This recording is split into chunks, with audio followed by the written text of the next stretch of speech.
Bautista? That really threw me. Oh, I'm so sorry. That's me. That's Should Daniel Baptiste. apologize. Apologize. I for do. your I'm name. Canadian. That's all dare we you. can do. All we do is apologize. I'm really happy now. Let's stay. Let's do this, guys. Let's do Let's it. do it. Who's Bautista? That really threw me. Oh, I'm so sorry. That's me. That's Should Daniel Baptiste. apologize. Apologize. I for do. your I'm name. Canadian. That's all dare we you. can do. All we do is apologize. Hello, Rebecca. How are you? I'm really good. How are you both? Doing absolutely great. We adore you so much. So we're so grateful Aw. that you're able to spend your time with us today on the movie podcast. Well, I'm really happy now.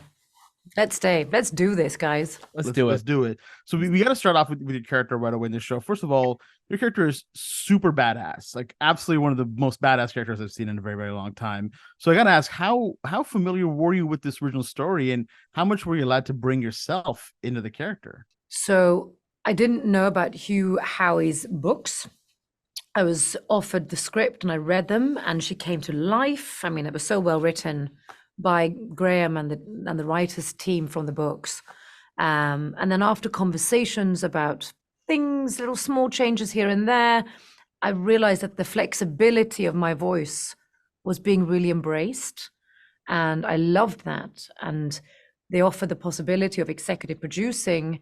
I think also because when you sign on to something like this that has the possibility of being bigger, it's a big dedication of your life to it. And I said that I want to learn to be a producer. So they really gave me the possibility to follow one of the best showrunners. And then I started researching. I read the book. She just came to life. I mean, the way she's described. But yes, I had definitely possibility of creating her silhouette and her shape. And I did that based on fan pages, mostly. That's awesome. That's wonderful. And you do bring such incredible life to it. And I think this is a show that fans especially are going to be very happy once it's out, and they'll be able just to get lost in this world, because you really do get lost in the sets and the art direction in the show is absolutely incredible. So I got to ask, like, if you had the opportunity to leave the silo, if you wanted to go clean, would you take that chance? For people who don't know what clean means, well, you have to take into consideration knowing what that means, you know? Right. It's hard to speak without giving spoilers. It's true. It's very true. I think your question is, are you willing to put your life at risk for something that is bigger than being locked inside a silo, right? Right. And I think I would, but the issue is I also have children. So it's always a kind of a, would I? Of course. If it was just me, yeah, I probably would. Maybe I'd send you first. Okay, Oh. we got you. And if it works, I'm Yes. game. Okay. I We're like always that. the guinea pigs. We're always the guinea pigs. Yeah. We're down, Okay, and good, Rebecca, good. just to wrap up, we have to ask, you are absolutely incredible in the Mission Impossible series, and Dead Reckoning is probably our most anticipated film ever at this point. Anything you could tell us about the sequel without Tom Cruise running in there and stopping you? Okay, no. I mean, seriously, it's another great, phenomenal plot. What I can say, which I really like, I think I can say this. I don't care if I can't say it. It's darker. Like, what I do like that Chris McQuarrie and Tom is not scared of doing is trying different emotions on it. It's not gory, it's just dark. It's heavy. There are emotions that we have to feel that merges into all of the excitement and the tension and the cool stunts and the jumping off and the blah, blah, blah, and the explosions. We know we're getting that, right? So that's expected. But this has some really quite dark moments. We love that. We Absolutely. cannot wait. Thank you so much again for your time. You are so wonderful in this series, and we cannot wait for everyone to check it out. Such a dream. Thank you. So nice. Let's do this again. Hey, Common, how are you? Peace, what's going on? How you guys doing? We're doing good. My name's Daniel. And my name's Shahbaz. Thank you so much for sharing your time with us today. It's great to meet you guys, and thank you all for talking to me. Oh, absolutely. This is such a pleasure for us. And you're so damn good in this show, and we're such huge fans of yours. This is honestly a dream come true. Thank you, man. We just saw the trailer for Fool's Paradise, which also just dropped. So we're so excited to see you in that as well, too. No, I'm not in Fool's Paradise. I don't know what Fool's Paradise is, but I'm not. I don't think I'm in that one. No? No. With Charlie Day? Oh, That film is coming out? It's coming out. they Yeah, dropped the you trailer scared for us, yesterday. man. I'm I like, was oh my gosh. They Yeah. said Common was in it. I literally thought I was playing a joke because I'm like, No, No. not at all, man. No, we saw you in the trailer yesterday that dropped. Yeah, I guess it's finally coming out. wow, dude, Yeah. we filmed that before the pandemic. Oh Wow. Well, we can't wait to see you in it. Yeah. Thank you, y'all. I appreciate it. Of course, yeah, and you've been part of some incredible products over the years, like Selma, The Hate You Give, John Wick. What's the most important part for you when choosing a project to work on? I really, throughout my quest to be an actor and grow and like be a part and really just become a great actor, I've taken roles that sometimes didn't have as much to it, just to be on sets and learn and get the experience and work with great actors and be around super talented directors. But now things have evolved and changed for me, where I'm like, it has to resonate on a lot of levels with me. Meaning, the level and quality of the writing has to be there. The actors need, I want to be with actors that I know are just top notch, great levels, so that I can elevate with them and hopefully elevate them too. And then directors, so it's different factors, but it really just has to resonate with me. I got to feel like, man, this is something I dream of being of, and I'm thinking about it every day. I can't wait. That's how it was with me with Silo. Like I read that script, I was like, oh man, I couldn't stop wanting to read it. I was out hanging with my friends and still was like, yo, I'm thinking about Silo. And then when I finally, knew that Graham Yost was the showrunner, creator of it, and Morton Tilden was the director, and Rebecca Ferguson and Tim Robbins, I was like, oh, these are the things that I'm talking about I want to be a part of. I'm being more intentional with the work that I'm doing. So, it starts with the quality of it for me, and then it just got to resonate. I think it's a gut instinct, and I try to listen to that. Absolutely. And I mean, your character Sims, there's just so much complexity to that character, and he has such a powerful presence whenever you're on screen.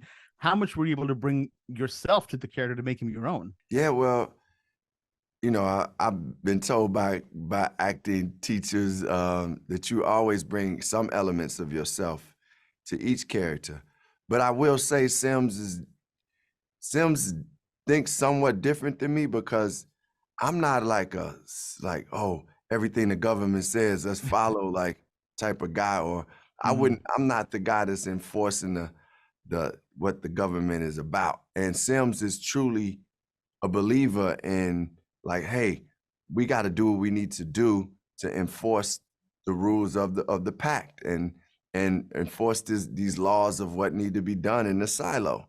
So I see a lot of differences in us, but then I think the similarities come in, like he is doing these things because he cares about his family and the people of the silo.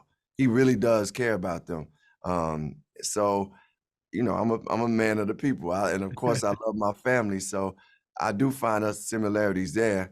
But I love playing characters that are not me like all the time, because then you learn so much from it, and you get to become that character. That was for me, one of the most fun things about acting. I love that. Common, thank you so much for your time. You're fantastic in this show. And we cannot wait to see what you get to work on next and hear some new music from you too. Thank you so much, you guys, man. It's great to connect with you. All right, take care. Take care. Best. Hi, Graham. Hi, Huey. How are you doing? Hey guys. Doing well. Good to see you both. Good to see you too. We are so excited to talk to you guys about this series. And Graham, on a personal note, like we always love getting to talk to fellow Canadians. So this is awesome. So happy to be here. Thank you so much. Always happy to talk to Canadians. Definitely. Graham, for yourself, when was the first time you met with Hugh and decided to kind of make this into a show? And what were some things that were kind of non-negotiable along the way? So I had read the books long before I got the nod to actually work on the show, because there were a bunch of people that were circling the rights back almost 10 years ago. And the people I was with didn't get it. But one of the people I was with was with Sony, and they're now running Apple TV Plus, and that's Jamie Ehrlich. And so he was a big fan of the books. When I went to Apple TV Plus, he said, what about doing the Silo series? And I said, sign me up. And then when we got going, then I got to meet Hugh, and Hugh came in and joined us when we had a mini room, when we were just doing a very simple break of what a first season would look like, and particularly what the pilot would be, what the first episode would be. And the non-negotiable thing, it's never non-negotiable, but the thing I was pretty ardent about and pretty strident was that I wanted to start it the way Hugh did. Hugh wrote this viral short story, self-published, that just became this thing, about Holston and his wife, about Sheriff Holston and his wife, Allison. And I said, we got to start the show that way.